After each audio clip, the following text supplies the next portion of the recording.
हे mister माली mister, आज हम बात करेंगे दिलरुबा ड्रामे की लास्ट एपिसोड के बारे में कि आपको इस ड्रामे की लास्ट एपिसोड में क्या दिखाया जाएगा। यहां पर काफी इंटरेस्टिंग इस ड्रामे का एंड होने वाला है। मैं बताऊंगा आपको आज के इस वीडियो के अंदर कि आपको अगली एपिसोड्स में कौन कौन से इंटरेस्टिंग सीन्स देखने को मिलेंगे। साथ में आज की एपिसोड के अंदर मुझे ऐसी 4 बातें नजर आई जो कि बहुत ही ज्यादा अजीब थी। मैं समझता हूं कि उन 4 पॉइंट्स का बिल्कुल भी लॉजिक नहीं बनता। वो कौन सी है बातें, साथ में क्या हो सकता है इस ड्रामे का एंड, इन सभी क्वेश्चंस के आंसर आज के वीडियो में करने वाला हूं। फिर जो नए लोग आए हैं मेरे चैनल पर, जल्दी से दबा दें सब्सक्राइब का बटन, पुराने लोग जिससे कर लें मुझे इंस्टाग्राम पे फॉलो यहाँ @नमालीम, क्योंकि आपके सभी क्वेश्चंस के आंसर मैं वहां पर करने वाला हूं। वीडियो कर दें जल्द से लाइक ताकि हम स्टार्ट कर सकें बहुत ही सुपर डुपर रिव्यू। तो चले आगे बढ़ते हैं।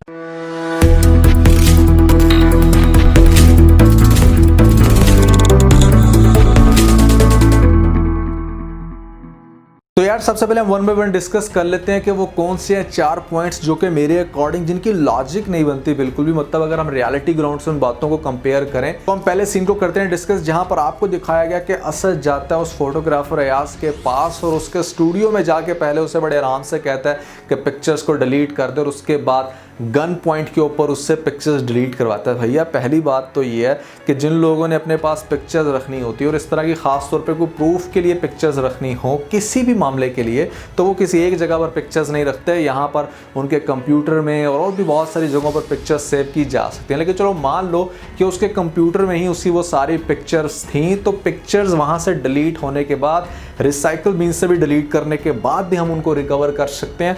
पिक्चर्स को तो मतलब कोई भी फ्री रिकवरी सॉफ्टवेयर आराम से रिकवर कर सकता है। So that's not a solution. हाँ, अगर उसे गन पॉइंट के ऊपर कुछ करवाना भी था तो यहाँ पर उससे रिकॉर्डिंग करवाई जा सकती थी जिसमें वो ये कन्फेस करता है कि वो बिल्कुल भी ब्लैकमेल नहीं करेगा, पिक्चर्स किस सिनेरियो में ली गई, मतलब वो सारी बातें करता तो हम कह सकते थे कि हाँ उसकी सेंस बनती है। लेकिन आप बंदूक की नोक पे जाके पिक्चर डिलीट भी किसी से करवा लोगे, then those pics can be easily recovered any time, so इसका कोई भी फायदा नहीं होता। और जो दूसरा पॉइंट मेरी नजर में काफी हिलेरियस था, वो सीन आपको दिखाया गया जहां पर सनम क्या करती है, असद के घर में जाके उससे पहले बात करने की कोशिश कर रही है और माँ फौरन से हनी लेके आ जाती है और बेचारी वहां पर बात नहीं कर पाती। चलो मान लो कि आप उस टाइम उससे सही तरह से बात नहीं कर सके, लेकिन जब आप उसको दोबारा देखते हो कि वो बुलाती है अपने घर के सामने और उसे अंदर आने को कहती है, वहां पर उसको अपना नंबर क्यों नहीं दे सकती थी? क्या ये बात फोन पे क्यों नहीं हो सकती थी?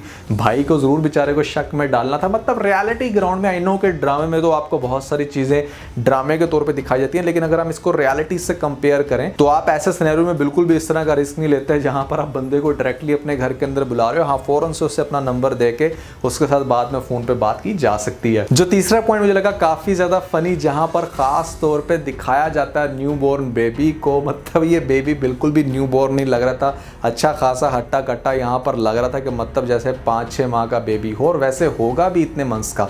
लेकिन उसको जिस तरह से दिखाया जाता है, जिस पॉइंट के ऊपर दिखाया जाता है, मेरी तो लिटरली हंसी निकल गई। और हंसी के बाद एक बहुत ही तेज कैका उस टाइम निकला जिस टाइम आपको दिखाया जाता है कि रजी की माँ कहती कि बिल्कुल रजी के जैसा दिखता है। तो यार ये कहाँ रजी के जैसा दिखता है, इसकी तो दूर दूर तक रजी से शक्ल नहीं मिलती। तो ये काफी इंटरेस्टिंग सा पॉइंट था। मतलब यहाँ पर ना हमें अपने ड्रामों के अंदर प्रोडक्शन करते वक्त इस चीज़ का खास ख्याल रखना चाहिए कि हम हर चीज़ को रियलिटी बेस्ड बनाएं, क्योंकि आज की जो जनरेशन है ना, ये नेटफ्लिक्स की जनरेशन है और काफ़ी ज़्यादा आप कह लो कि रियलिटी बेस्ड ड्रामास को पसंद करती है, जहां पर नजर आए कि हाँ यार बहुत ज़्यादा एफर्ट की गई है। और जो चौथा पॉइंट है वहां पर भी मुझे बार बार गुस्सा आया जब सनम अपने पेरेंट्स को ये कहती है कि पहले भी आप लोगों ने एक दफ़ा रिश्ता करके सारा कुछ ख़राब कर दिया, आप लोगों की वजह से ऐसा हुआ। कि मतलब वो ये फिलर देने की कोशिश करती है कि आप लोगों ने गलत रिश्ता किया इसलिए मेरा घर बर्बाद हुआ। जबकि इस बात को बहुत अच्छे से अंडरस्टैंड किया जा सकता है कि एक इंसान की किसी भी हादसे के अंदर अगर डेथ हो जाए तो इसमें पेरेंट्स का कोई कसूर नहीं होता। तो सनम को ये बात बार बार करते हुए क्यों दिखाया गया कि आप लोगों ने पहले भी जल्दबाजी की? भाई जल्दबाजी वाली इसमें क्या बात थी? क्या अगर मरना हो तो क्या खुरम नहीं मर सकता जिसके साथ आप शादी करने जा रहे हैं? खैर खुरम की कहानी तो मैं आपको एक्सप्लेन करता हूँ, लेकिन ये वो चौथा पॉइंट था जो मुझे लगा बहुत ही ज्यादा अजीब और इसकी सेंस नहीं बनती बिल्कुल भी। तो अब हम बात करते हैं कि इस ड्रामे की अगली एपिसोड्स में आपको क्या दिखाया जाएगा और एक्सपेक्टेडली इस ड्रामे का एंड क्या होने वाला है। तो मैं आपको बता देता हूं कि सबसे पहले तो बहुत सारे लोग जो क्वेश्चन कर रहे थे कि अगली एपिसोड में इसकी शादी किससे हो रही है, तो एक बात तो फॉर श्योर है कि इसकी शादी खुरम के साथ होगी। अब जब खुरम के साथ इसकी शादी होगी तो स्टार्ट में एक दफा फिर से दिलरुबा वापस आ जाएगी। मतलब वापस आने का ये है कि वो इसका बहुत ख्याल रखेगा, इसको शॉपिंग करवाएगा, इसको काफ़ी अच्छे से ट्रीट करेगा कि जिसके बाद इसको लगेगा कि मतलब यहाँ पर एक नई ज़िंदगी मुझे मिल गई है। क्योंकि रज़ी के साथ रियल लाइफ में प्यार तो आप कह लो कि सिर्फ एक बहाना है, यहाँ पर मैं कहूँगा कि ये बहुत रियलिटी बेस्ड इमोशंस दिखाए गए हैं कि एक इंसान बिल्कुल फ़ौरन से चेंज हो जाता है। इसको ऐसा लगता था कि मुझे रज़ी से बहुत प्यार है, जबकि रज़ी से प्यार नहीं, इसको सिर्फ इस बात का गम आ गया कि भाई वो एक इतना अच्छा इंसान, इतना अमीर इंसान, और ख़ास तौर पे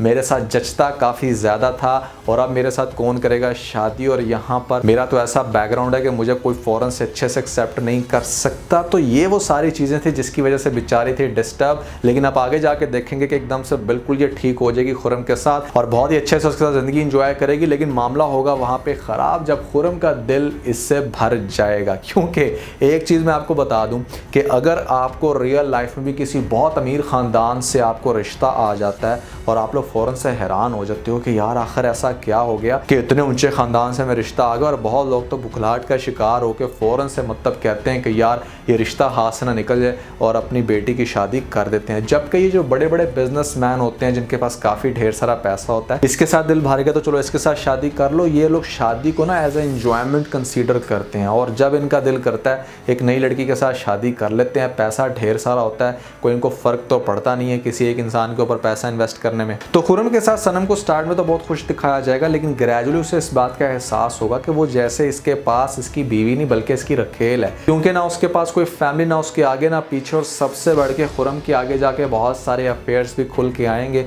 और इसी के सामने वो दूसरी लड़कियों के साथ जिस टाइम फ्लर्ट करेगा और पार्टी शार्टी वाले सीन करेगा तो डेफिनेटली ये चीज़ इससे बिल्कुल भी बर्दाश्त नहीं होगी। फिर इसे इस बात का एहसास होगा कि हाँ मेरे सामने वो सब कुछ आ रहा है जो मैं खुद करती रही हूँ, और लोगों के साथ जिस तरह से मैंने प्ले किया अब मेरा हस्बैंड भी उस तरह से प्ले कर रहा है, और मैं कुछ नहीं कर सकती because I have left no other option. सभी को भी इस बात का बड़ा दुख होगा कि सनम ने दूसरी दफ़ा भी मेरा नहीं सोचा। यहाँ पर इसको खुद से चाहिए था कि मुझे फ़ोन करके करती सॉरी और ये कहती कि हाँ मैंने आपका बहुत दिल दुखाया। अगर सनम इतनी भी बातें कर देती तो हो सकता है कि सभी फ़ौरन से शादी के लिए इसके साथ एग्री हो जाता, लेकिन उसने थोड़ा सा क्वेश्चन रखा है इस मामले में देखने के लिए कि इसका दिल क्या कहता है। और ये काफ़ी आप कह लोगे क्लोज भी थी इस चीज़ के कि हाँ शादी शायद कर लेती, लेकिन जिस तरह से इसका रिश्ता हो गया। खैर किस्सा मुख्तसर ये कि आगे जाके इन लोगों की फाइट्स होते हुए दिखाई जाएंगी, जब खास तौर पे सनम खुरम को ये कहेगी कि वो इस तरह की हरकतें ना करे, लेकिन वो उसे सिर्फ टिपिकल बीवियों की तरह कंसीडर करेगा और उसे इस बात का आइडिया नहीं होगा कि इसके पास में भी क्या कुछ हो चुका है। तो फिर सनम एक दफ़ा दोबारा से एक्टिव होगी और अपनी उन्हीं पुरानी आदतों को दोहराएगी। उसे मिलेगा एक दोबारा से एक लड़का जो कि उसे फ़ौरन से देख के लट्टू हो जाएगा, यहाँ पे करेगा इससे प्रपोज और इसके प्रपोजल को भी फ़ौरन से एक्सेप्ट कर लेगी। दूसरी शादी के बावजूद भी इस लड़के के साथ घूमे फिरेगी, करेगी अपनी लाइफ को एंजॉय, और वो लड़का इसको काफ़ी यकीन दिलाएगा इस बात के कि वो इससे बहुत ही ज़्यादा प्यार करता है।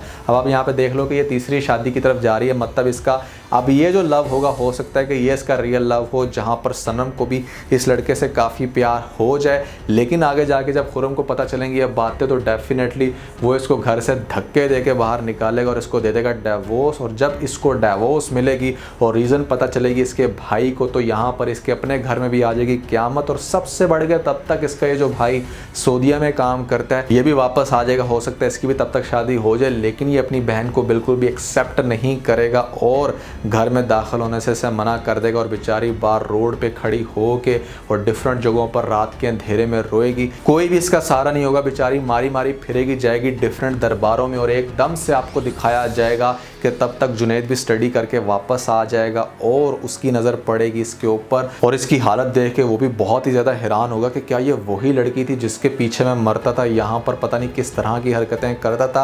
आज वो खुद भी बहुत ज़्यादा सक्सेसफुल हो गया होगा और उससे इसकी हालत के ऊपर तरस आएगा, बेचारी को लेके आएगा अपने घर में एक आधी रात के लिए कि मतलब यहाँ पर इसको थोड़ा सा सहारा मिले, और अपनी माँ को कहेगा कि ये हमारी मेहमान है, प्लीज़ इसका ख्याल रखें। ये इसके कोई भी रिश्तेदार इसको अच्छे से एक्सेप्ट नहीं कर लेते, तो माँ इसका काफ़ी ख्याल रखेगी, बेचारी दोनों से माफ़ी मांगेगी, मतलब लड़के से जुनैद से भी माफ़ी मांगेगी और उसकी माँ से माफ़ी मांगेगी। और यहाँ पर ड्रामे के अंदर बहुत ही ज़्यादा इमोशनल सीन होगा, और जिस टाइम वो इससे माफ़ी मांग रही होगी जुनैद से, तो जुनैद जब इसको फाइनली माफ़ करेगा और इसे ये कहेगा कि मेरे लिए यही बेहतर था, शायद अगर तुम मुझे इस तरह से रिजेक्ट ना करती तो आज मैं ये ना बन पाता जो मैं बन चुका हूँ। जब वो इसको माफ़ करेगा तो इवेंचुअली फिर सभी के दिल में भी दोबारा से आप कह लो थोड़ा सा रहम आएगा, उसे पता चलेगा सारी कंडीशन का कि किस तरह से बेचारी ठुकराई गई है अपने दूसरे हस्बैंड से भी, और अब इस तरह से किसी अननोन फैमिली के घर में रह रही है।